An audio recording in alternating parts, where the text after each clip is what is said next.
Good morning ninth class.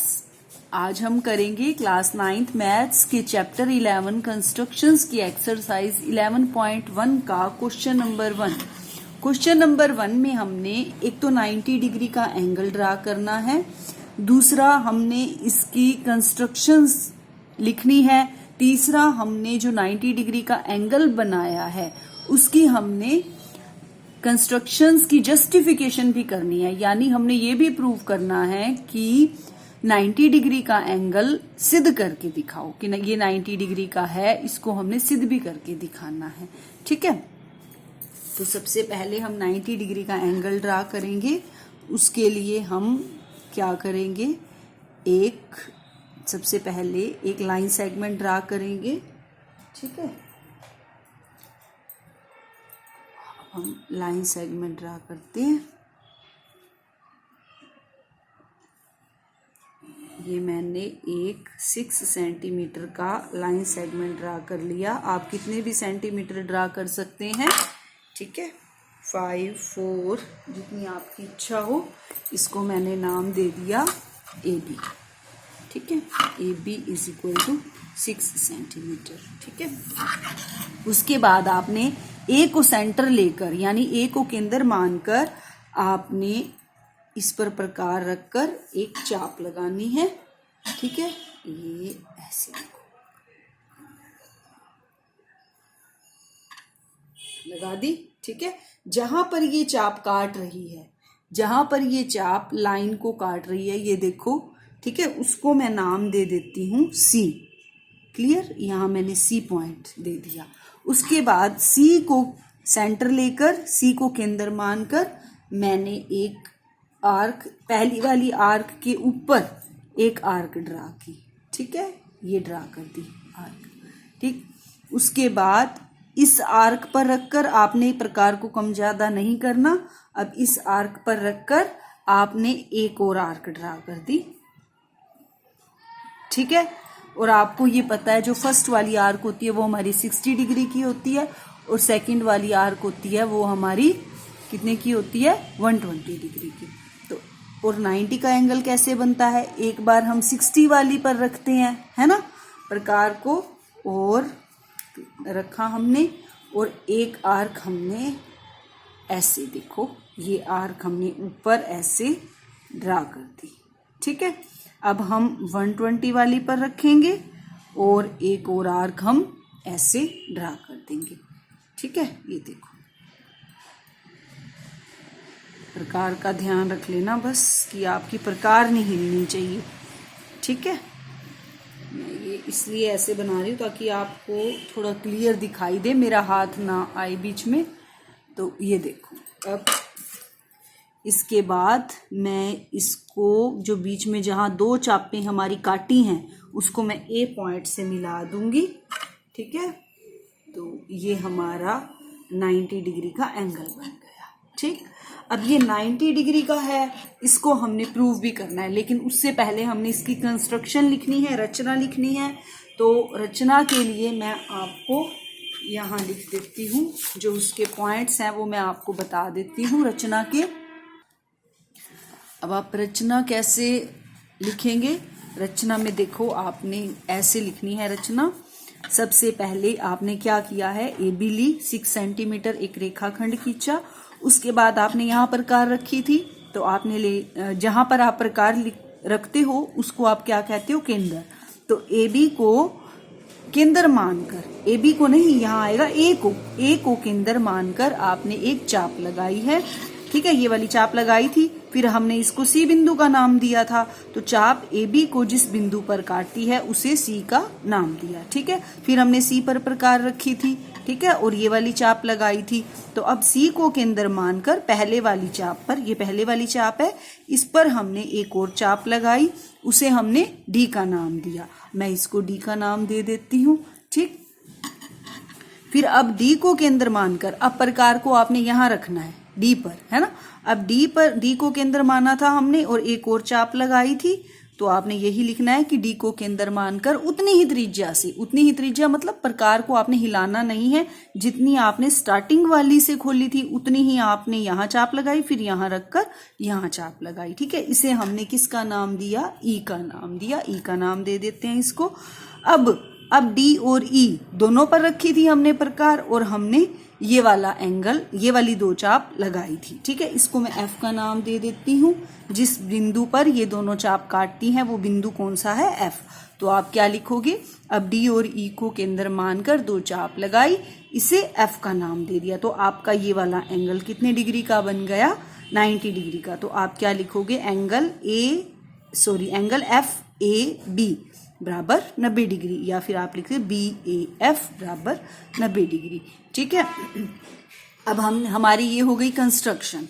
ठीक है, अब कंस्ट्रक्शन के बाद अब हम इसको जस्टिफाई भी करेंगे, इसका सत्यापन भी करेंगे। देखो सत्यापन हमने कैसे करना है।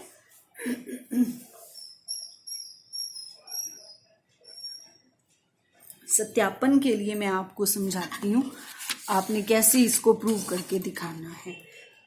देखो, अब आप क्या करो, एडी को मिला दो। ठीक, एडी को हमने मिला दिया। ठीक है, और सीडी को भी मिला दो। ये मैंने सीडी को मिला दिया। ठीक, अब मैं ये क्यों कर रही हूँ? सत्यापन करने के लिए।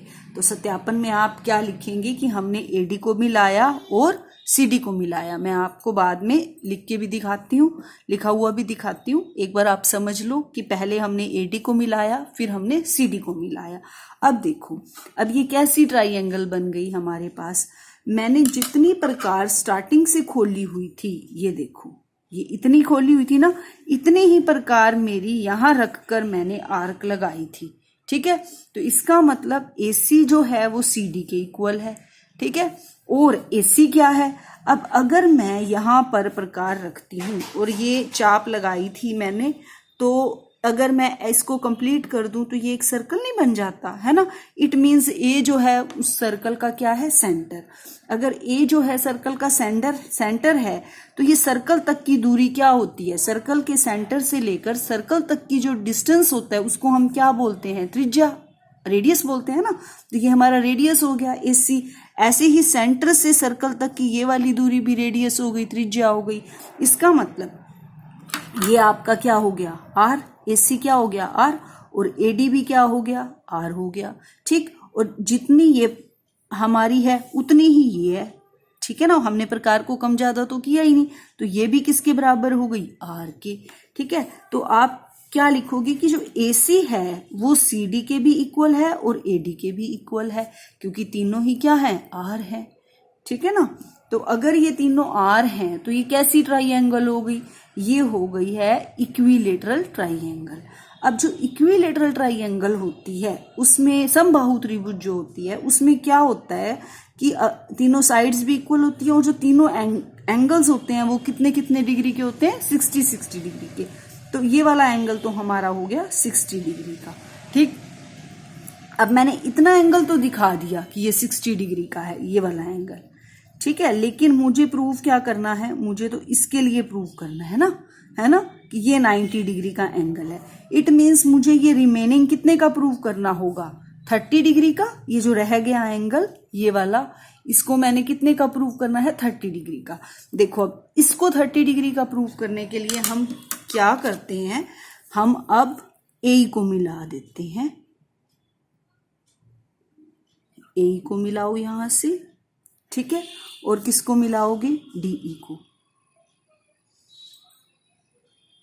और आप मिला दो DE को। ठीक है, ये मिला दिया मैंने। ये देखो ऐसे ऐसे एक और ट्राइंगल बन गई अपने पास।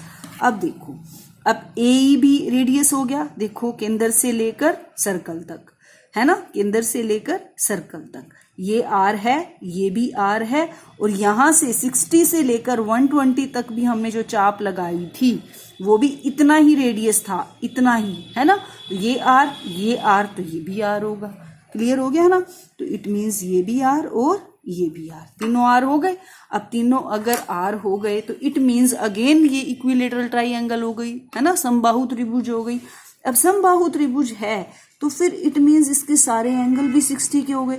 इट मीन्स ये वाला जो एंगल है या ये वाला दिखाई दे रहा है ना आपको, ये एंगल जो है ये कंप्लीट 60 डिग्री का हो गया।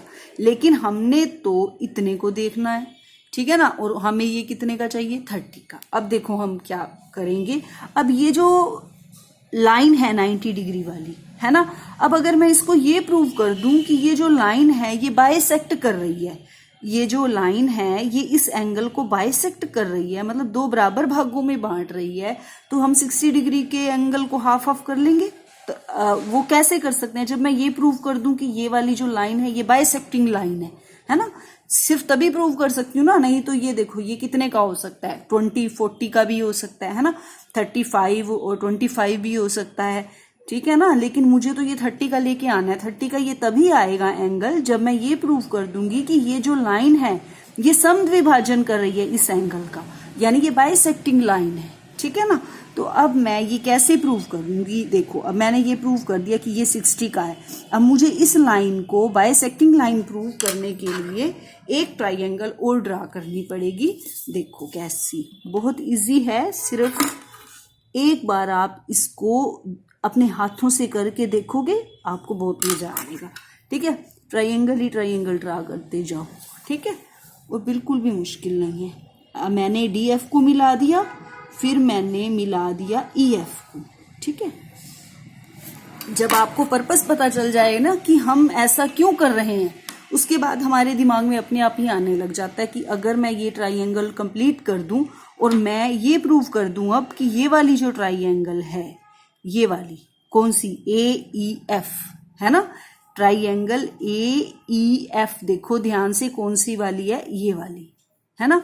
और ट्राइंगल ADF कौन सी है, देखो ध्यान से, ADF, ये A, ये D, ये F, यानी जो AEF है वो ये है और ADF है जो वो ये है, ठीक है। इसको मैं आपको कलर करके दिखा, हाँ देखो, ये मैंने अब आपके सामने दो ट्राइंगल दिखाई दे रही होंगी आपको, एक पर्पल कलर में और एक ग्रीन कलर में। जो पर्पल कलर वाली है वो कौन सी है, AEF, AEF ये वाली, है ना, ये ट्राइंगल है। और ये जो ट्राइंगल है ग्रीन कलर में वो कौन सी है, ADF है, ठीक है। अब देखो, अब मैं इसको अगर प्रूफ कर दूं कि ये वाली जो ट्राइंगल, ये वाली जो लाइन थी हमारी बीच में, ये बाइसेक्टिंग लाइन है, वो मैं कैसे प्रूव करूंगी, वो मैं ऐसे प्रूव कर दूंगी, इस ट्राइंगल की तीन, देखो हमने समरूपता नियम किया था, त्रिभुज का हमने समरूपता नियम किया था, उस नियम में हमारे पास एक SSS नियम था, यानी साइड साइड साइड, है ना, हम उसको देखेंगे, देखो कैसे। अब इस ट्राइंगल की ये वाली साइड AE साइड और AD साइड आर है, इक्वल है ना, यानी AD बराबर किसके है, AE के, है ना। आप क्या लिखोगे कि त्रिभुज AEF और त्रिभुज ADF में AD बराबर AE, और ऐसे ही EF और DF भी इक्वल है ना। क्या लिखोगे आप, EF एंड DF, ये भी क्या है, रेडियस है ना, ये भी अगर मैं यहाँ पे रख के सेंटर सर्कल ड्रा करूं तो ये भी आपके रेडियस बनेंगे, ये भी R और ये भी R। तो और ये वाली जो साइड होगी बीच वाली, ये जो बीच वाली आपकी साइड होगी वो दोनों ही ट्राइंगल की साइड है ना। इट मीन्स ये कॉमन है, तो ये तो नेचुरल इक्वल हो जाएगी, यानी AF बराबर AF क्या है, कॉमन, ठीक है। इसको तो आप क्या लिखोगे, कॉमन। और ये क्या है, रेडियस, है ना। और ये क्या है, बाय कंस्ट्रक्शन, ये भी आपकी रेडियस ही होगी, ठीक है। तो अब ये तीनों साइड्स मैंने इक्वल दिखा दी। इट मीन्स अब SSS समरूपता नियम से आपका जो ट्राइंगल AEF है वो समरूप हो गई है ट्राइंगल ADF के। क्लियर हो गया। अब अगर ये दोनों इक्वल हो गई हैं, ट्राइंगल्स कॉन्ग्रुएंट हो गई हैं, समरूप हो गई हैं, तो इसके जो कोरस्पॉन्डिंग पार्ट्स होंगे, कोरस्पॉन्डिंग पार्ट्स भी इक्वल हो जाएंगे।